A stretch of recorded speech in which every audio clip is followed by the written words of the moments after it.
it's not really new anymore.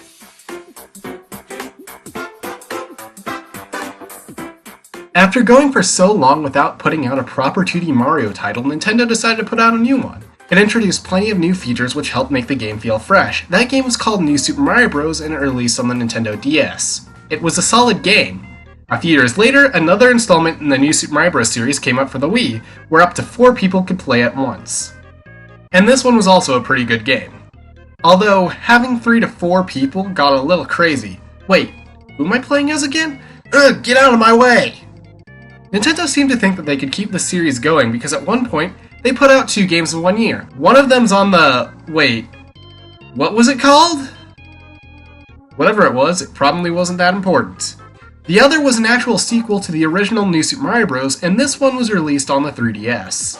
New Super Mario Bros. 2 is just another 2D Mario game. It plays the same with hardly anything new.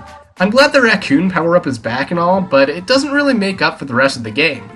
In case you're unfamiliar with Mario, I'm going to explain the basics. Like a lot of the other newer 2D Mario games, there's a world map where you access the levels from. Different paths open up depending on which levels you've beaten and which paths you've taken on certain levels.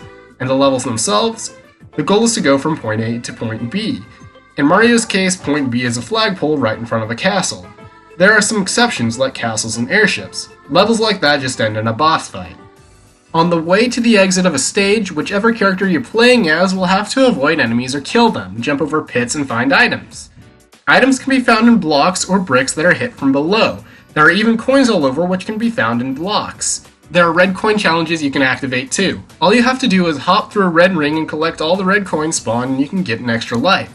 The giant mushroom also returns, which will make your character large and destroy everything in your path. However, it only lasts for a limited time. The only real new power-up is the gold flower. Like the fire flower, which allows you to throw fireballs, this one will have you throw golden or silver fireballs.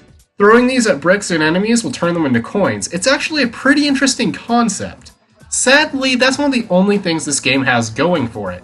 The level designs aren't bad, if I'm honest, but we're getting the same themes yet again, and it just doesn't feel right. You can also play the main game with up to 2 players, and it would work like New Super Mario Bros. Wii, so that's kinda cool. However, both players need a cartridge, and I've only got one. Ugh. For the most part, the game is pretty easy, and it doesn't start getting really difficult until you get near the end of the game. However, it was mostly special stages that gave me a hard time. But that much is normal for a modern Mario game. This game does have something else that's interesting, though. It has a side mode called Coin Rush. In Coin Rush, you select level packs, some of which will randomly choose courses. You'll go through a few courses, and they each just give you 100 seconds. There are ways the time can be increased a bit though.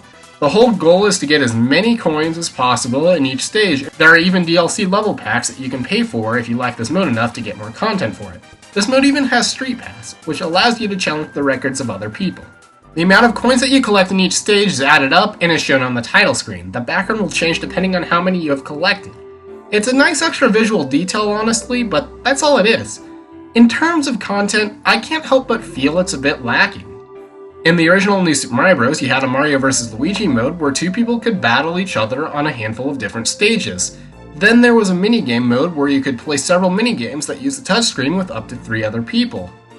They were just copied over from Super Mario 64 DS, and while that does sound kinda lazy, they did add multiplayer this time around, which is something the minigames originally lacked. Even New Super Mario Bros. Wii and New Super Mario Bros. U have modes that offer different ways to play through levels.